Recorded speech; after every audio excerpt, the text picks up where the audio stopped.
I'm like, have I made progress? Why has it been so long? What's happening? I love it. I'm obsessed with it. I'm Nora, and this is also known as Nora News.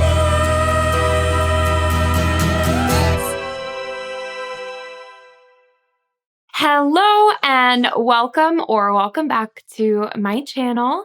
I am Nora and you're watching also known as Nora Knits. Thanks so much for coming to join me for another podcast episode. I think it's going to be a quick one today, and I'll explain a little bit more why as we go. But before we get into the details today, I wanted to make sure that I mentioned that I am currently hosting a sort of make-along. I don't know what we're calling this exactly, but basically almost like a challenge. Let's call this a challenge. So I am currently challenging you for the month of October to try something that spooks you a little bit in your making. So that could be trying a new skill. A lot of you have mentioned that brioche has been like your sort of something spooky, but also the Italian bind off. It could be just trying a pattern that you've always looked at and thought was maybe a little bit daunting. It could just be trying a new craft. It could be trying sewing or even branching out of your normal color palette and trying just something totally new. So the whole idea is I'm challenging you to try something that spooks you a little bit during the month of October. And we're calling this hashtag Spooky Stitches 2023. And I've been loving seeing everything that you guys have been sharing with that hashtag over on Instagram. So thank you to those of you who have been participating. This is really just my way of us building this community around encouraging each other to try something new and challenging ourselves, because that's really the only way that we're ever going to grow in any craft or just anything. So Spooky Stitches 2023. Let me know what you guys are finding spooky and challenging yourself to try this spooky season. So with that, let's go ahead and jump into today's episode. We've still got our spooky setup. The Tin Sisters are still hanging out over here. She's working on her project back there. And I'm going to start with my whips. We are going to kind of breeze through these today because really not much has been done. So I'm going to start with the whip that has been on my needles the longest, and that is my Corshavin cardigan by Tanya Hodney. And I am knitting this in Lion Brand Fisherman's Wool in the colorway Oatmeal. Now is also a really good time to point out that I'm going to try my best to, going forward, include the count of where we're at on these projects. And actually, I think it's really fitting that we're doing this today because I'm having some feelings. So when I went to go check and see just when I started these projects and figure out what day of making we're on, I realized just how long some of these have been on the needles. So this is the Corshavin cardigan. We are officially on day 69 of this project, which seems really outrageous to me. I mean, when I think about how long it took me to knit my All Good dress, that was 2 months of work. So the fact that this has been over 2 months of work and is still kind of nowhere near being done is a little bit shocking. But I think that's also why I wanted to point out these dates. I watch other knitting podcasts and people are really fast knitters out there. I'm not a fast knitter. I squeeze in as much time to knit as I can. And I explained last week that particularly when I have multiple projects on the needles, and especially multiple projects that have different textures or a little bit more focus required, I struggle a bit to get through them. So this has been chilling on the needles. And I haven't made much progress since last week. So I'm just going to let you know that this is where I'm at. I think last week I had done just the one basket weave on the sleeve. And as of this week, I have 1, 2, 3, 4, 5 and a half. 5.5 basket weaves on this sleeve. I want to say that the pattern calls for something like 11 of those, but I have to double check. I very ambitiously would love to say that if I have the chance to go to Rhinebeck, I'd love to be able to wear this there. That feels ambitious though.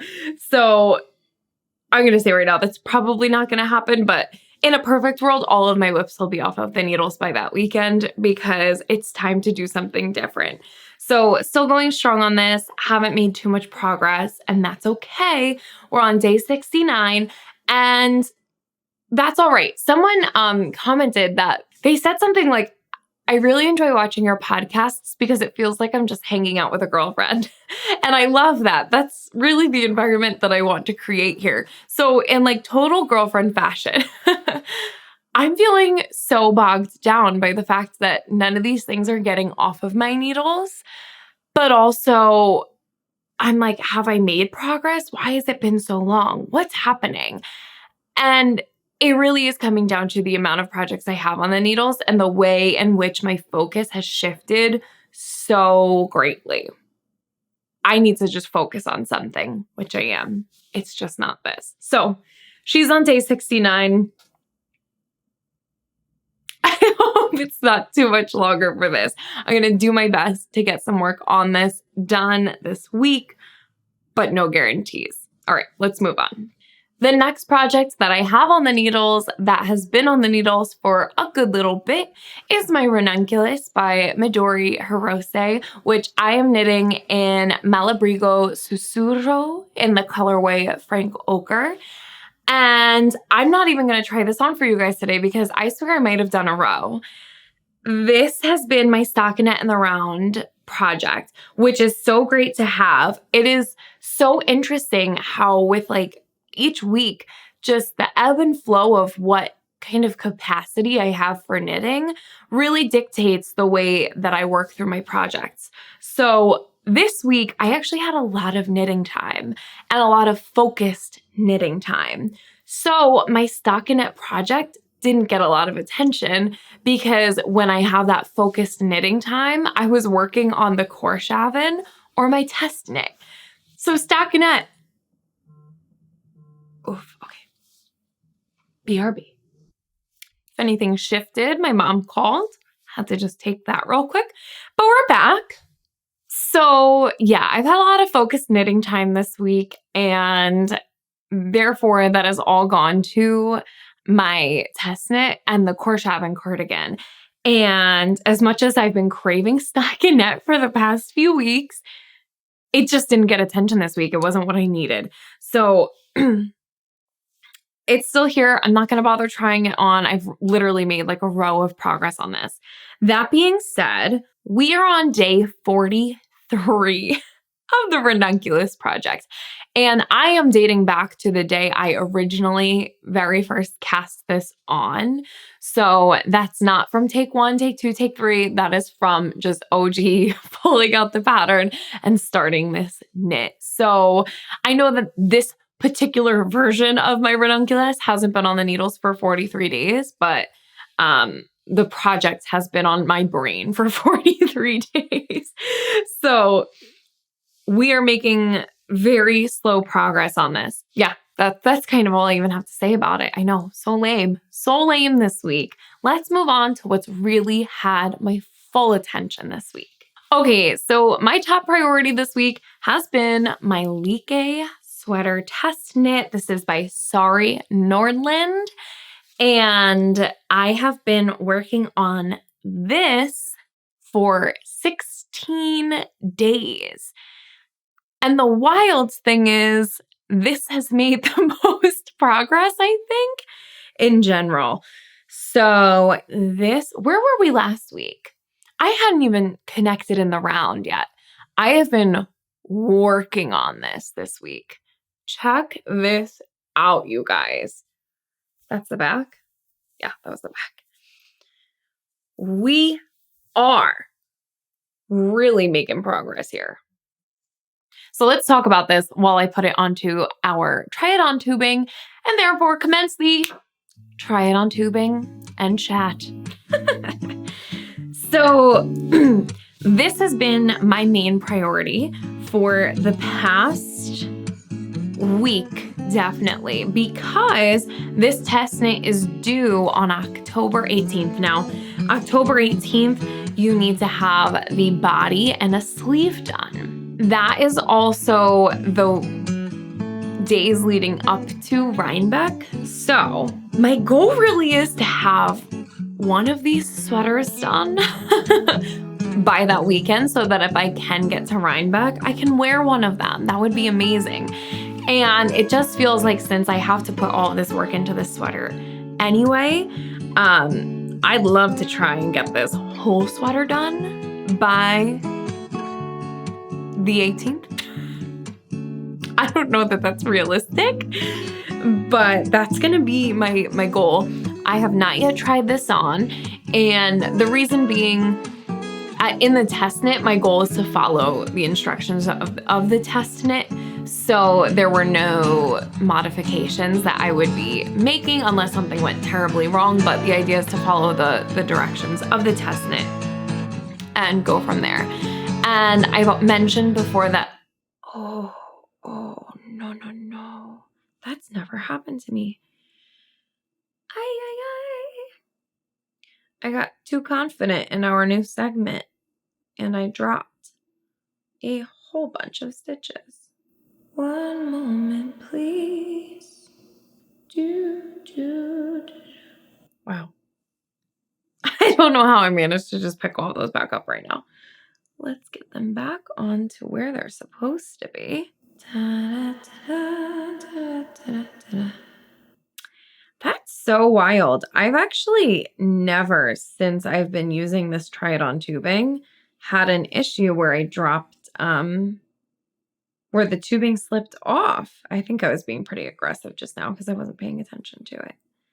Okay, phew, crisis averted. Holy cow. Only mildly terrifying.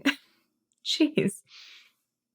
All right, I'll be a little bit more wary now.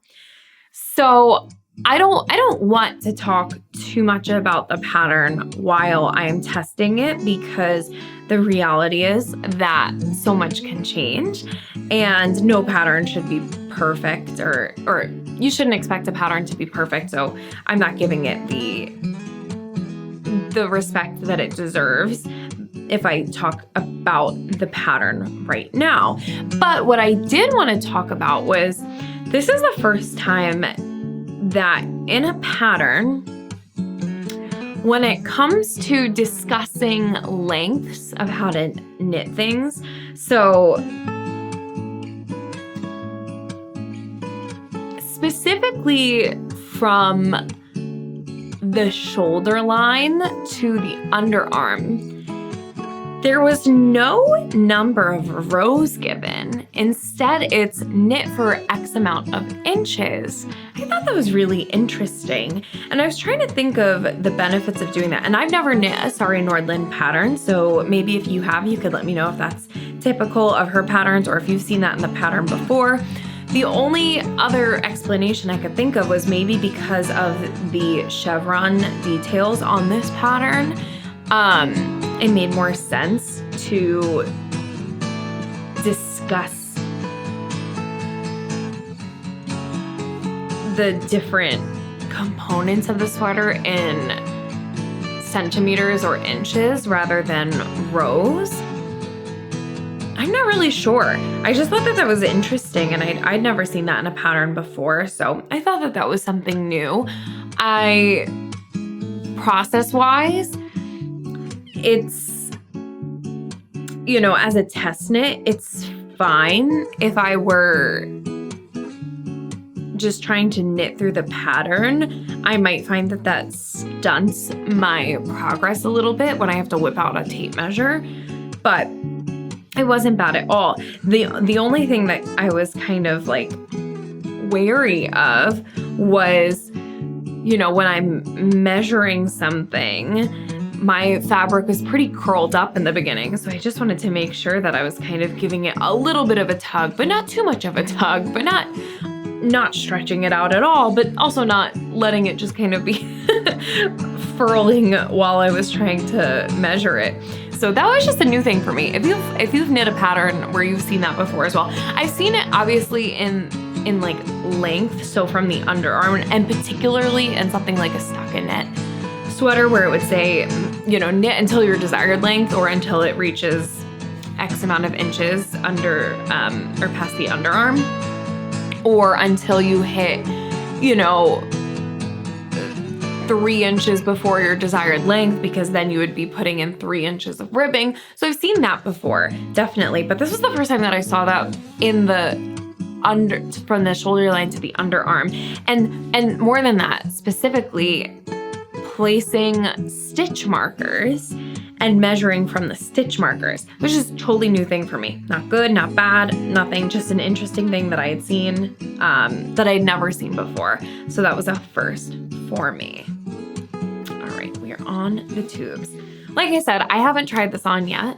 I'm not concerned about it though, because I know that this is gonna be oversized for me. They said you could apply for however many sizes. So I applied to knit for a few different sizes, and the email that I received said that I could pick any of those sizes that I wanted. So I'm knitting this in the size 7. That'll become more relevant when the pattern's out, which Sorry did just announce will be out on the 19th. So this for me is going to be a little bit more oversized than the ease suggests in the pattern. And that's just how I prefer. So let's try this on. I'm going to try it on over my shirt. So that might be an interesting look.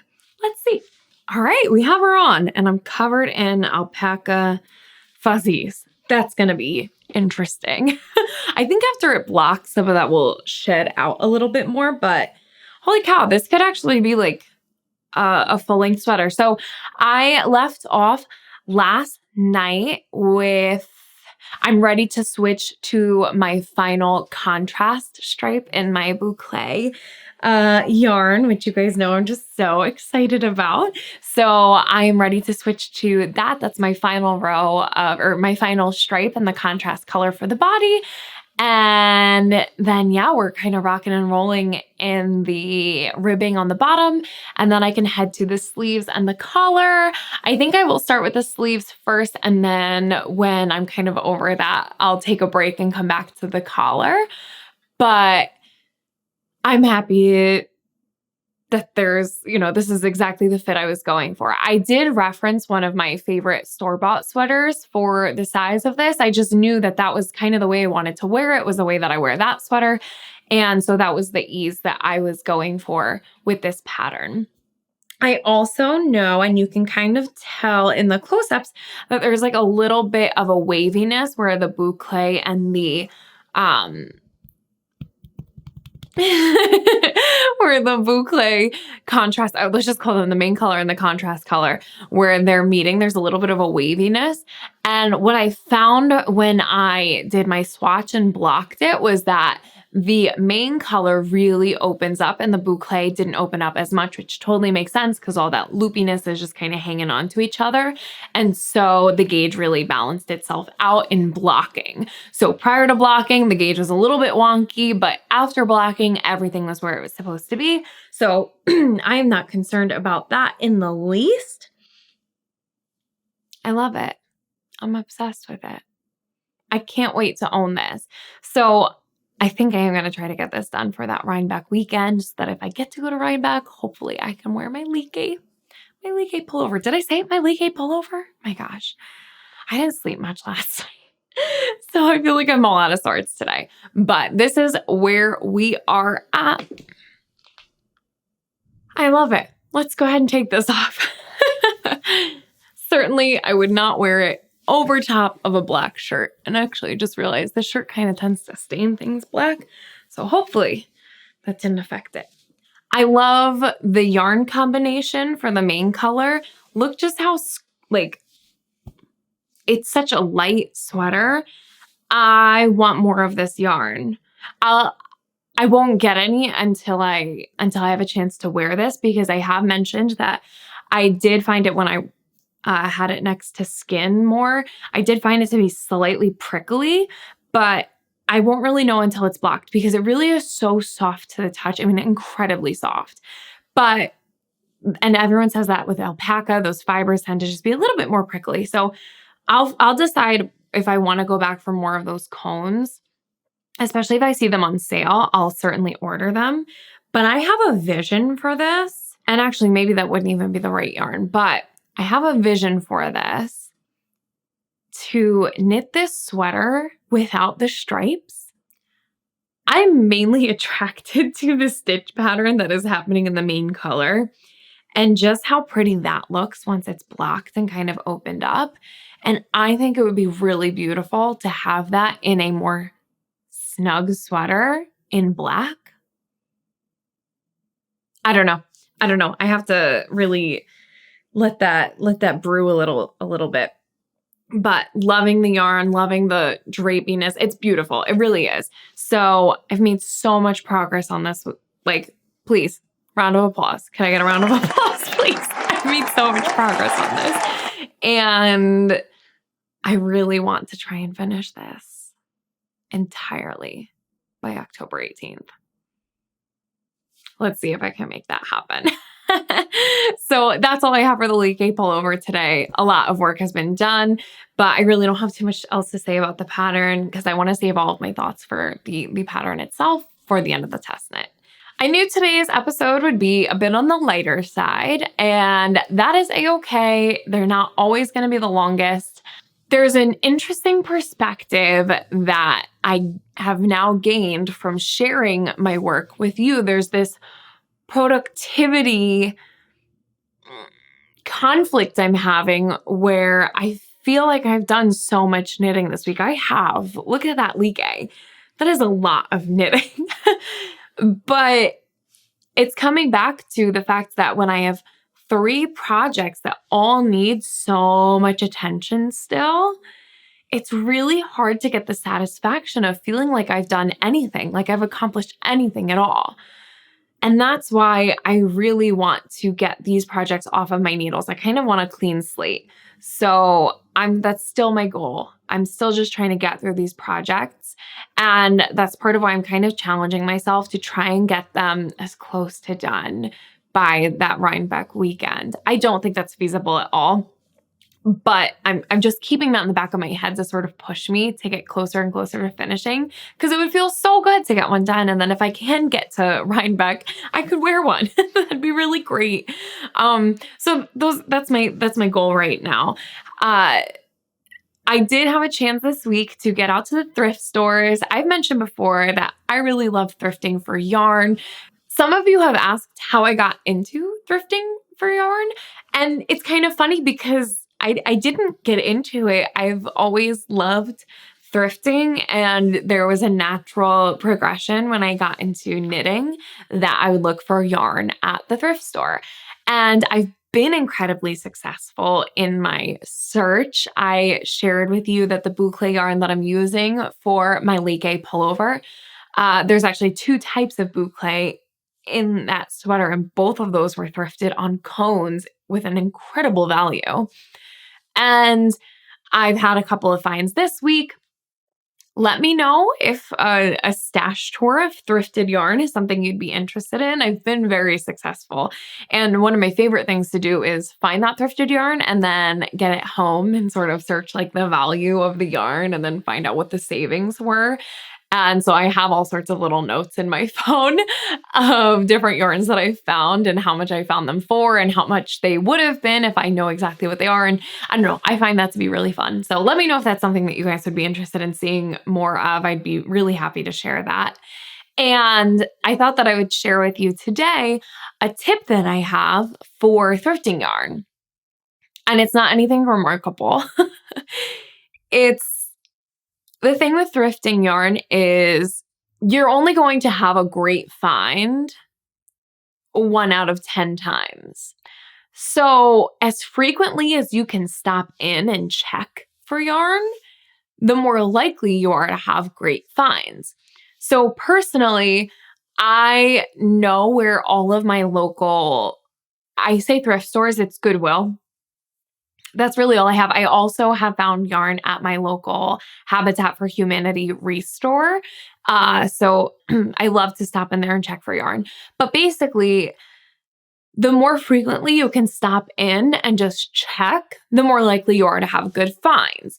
And that seems daunting, I think, because it feels like, oh my gosh, I have to go to the thrift store every day. And that's not true. And you also don't have to spend a lot of time at the thrift store. I have it on my radar all the time where all of the Goodwills are. And personally, I do a lot of traveling for my work. So when I have a chance, I'll stop into a Goodwill out and about. But the tip that I have is head to your local thrift store, Goodwill, Habitat, whatever it is that's near you where you want to go thrifting for yarn, and find out where they keep the yarn. It's usually in one section all of the time. Usually it's somewhere where they also have craft supplies and maybe fabric and other little crafty things like that. But if you could find where they keep the yarn, then you could be in and out of the store in a matter of seconds and just check. Like you don't have to go through the whole store hunting for yarn. You go to where they keep the yarn and look for it there. And that was exactly what I did this week when I found myself near a Goodwill. And I shared a photo on Instagram that there was this massive basket full of, it's actually a lot of Knit Picks premium acrylic. Right now, I'm not in the market for acrylic yarn. I have been in the past. It's just not what I'm looking for at the moment. And so I passed up on all that, but I did find some good stuff in that basket. So the first find that I had made was this little ball of Patton's Classic Wool Worsted, which you can buy this yarn at your local Joann's or Michael's online. And I believe I wrote it down. Good on me. This, if you buy it new at somewhere like Michael's or Joann's, will run you regularly about $7. But it's always on sale. You could use the coupons. You can usually get it more like $4. This was at Goodwill for $3.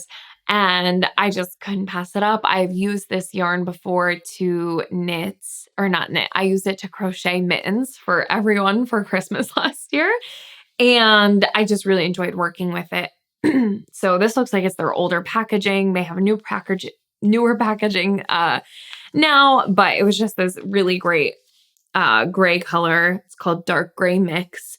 And I just found a single ball of this. It's great to have on hand for little Christmas presents or gift knits or anything like that. So I just snagged that while I was there. And then the other kind of more exciting find that I had was this Barocco Ultra Alpaca Chunky Tonal. Oh, Patton's 100% wool. Then this is 50% superfine alpaca and 50% Peruvian wool. I saw this and was so excited. It actually still has the original price tag of $15 on the skein itself, and it was mine for $3. The color of it is exactly the color of Osi. So I would love to make myself an accessory out of this. Let's see, this is 100 grams and that is 120 meters. So if you have any recommendations for an accessory that I could make out of a single skein of this Barocco Ultra Alpaca Chunky Tonal, which by the way is discontinued. I looked it up. So they don't make this anymore.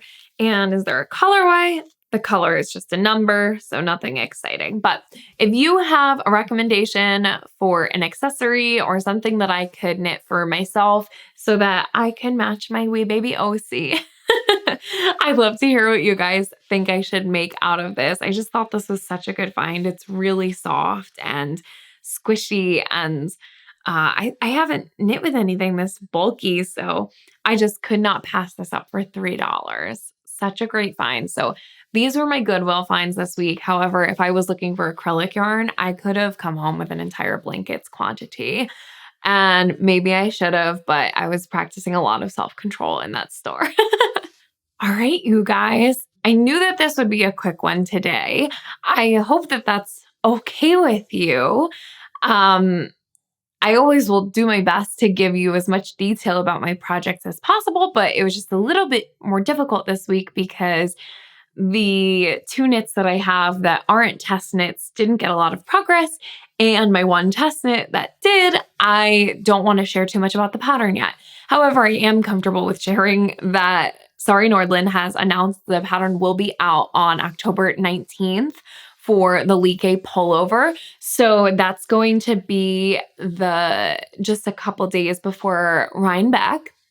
So if you've been eyeing the Like pullover, it's coming out sooner than later. And other than that, my plans for the week are exactly what I've mentioned. I want to get something done. Anything. I want to get anything off of my needles. I think that's really ambitious. I'm assuming that when I sit down to film next week, I'm going to be wrapping up a project. Like, fingers crossed. That's very, very wishful thinking. And in the meantime, I am hopefully, because this is such a short episode, my goal is to have a second video out for you guys this week. So be on the lookout for that. Editing me will cut this part out if I don't think that that's actually feasible. So if you're hearing this from me right now, there's a very good chance that there is a second video coming out this week. And that's something I've been trying to get around to for the past few weeks. In other news, I'm just trying to think. I'm like, oh gosh, did I miss anything? I don't think that I have missed anything. A few of you have let me know that you're going to be at Rhinebeck, so I'm really excited for you. Oh, another question that I have is, if I do get a chance to get to Rhinebeck, would you be interested in seeing any content around that? I could film if I'm able to go. I can film. So just let me know, and I'd be happy to kind of bring you along my Rhinebeck journey if I make it there this year. And also, if you're someone who's been to Rhinebeck, let us know in the comments what you suggest, any tips that you have for navigating Rhinebeck, or if there's anything that you think is a must see while we're there. I've already heard some people say that Saturday tends to be the really busy day, and then Sunday is a little bit more chill. So that's something to keep in mind if you plan to go. And I also want to remind you that the comment section has been a really great source of information for not only myself, but I think that it's a great source for you guys too. If you're looking for some tips and tricks on your Ranunculus sweater, I would recommend that you check out my 3rd podcast episode. The comment section has an incredible amount of information on that.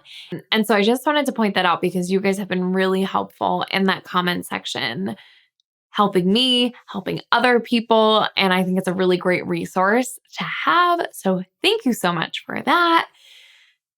I do think that that's I feel like I'm cutting this short, but it's just that that's all I have to talk about today. So I don't want to drag this out any longer than I need to. It's going to be a short one, and that is okay. I hope that's okay with you guys, especially if I can follow this up with another video. So be on the lookout for a second video. Definitely, if you haven't already, follow me over on Instagram at aka Nora Knits. I try to stay up to date in my stories on my thrifting yarn adventures. So if that's something that is interesting to you, then that's a really great place to follow me. That's also where you can tag me and use the hashtag Spooky Stitches 2023 to share what's been spooking you and how you're facing those fears this spooky season. I really, really genuinely do love to see what you guys are working on. So that's a great way to show me and let me know what you've learned. I have mentioned that this is my first year of knitting, and I thought it would be an interesting perspective to share on YouTube in a knitting podcast, the perspective of a beginner, and asking the questions that I have coming up while I go, because I feel like there's a little bit of a void in this adventurous beginner community where there are some things that a more experienced knitter, it's become second nature to them. And so they haven't raised those questions or topics. And that's why I'm really happy to be here doing that for you if you're a beginner, or if this is just kind of something that you feel like you can relate with me on, which many of you have, and you've expressed that in the comments. So thank you so much for sharing your stories with me in the comments, for staying in touch with me in the comments. I really appreciate that. And with that, I am now rambling, and that's all I have for you for today's podcast episode. So if you liked what you saw, please don't forget to like and subscribe. Follow me over on Instagram, and I'm going to be back to share my updates with you next Saturday morning at 9:30 a.m. So, I guess you could also ring that alarm thing. Someone said that I was like their Saturday morning cartoon, and that was the greatest compliment I could have ever received. So if you're looking for your Saturday morning cartoons and you want that to be with me, then definitely ring the bell, do the subscribe thing, do the like thing, and come hang out with me again. Hopefully next week I will have more sleep the night before. And yeah, and that'll also be Rhinebeck weekend. So we'll see what winds up happening with that. So definitely let me know what you guys think of those questions that I've raised down in the comments. And that's all I got for you today. All right, guys, big ol' thanks for watching, and have a great week. Happy knitting. Okay.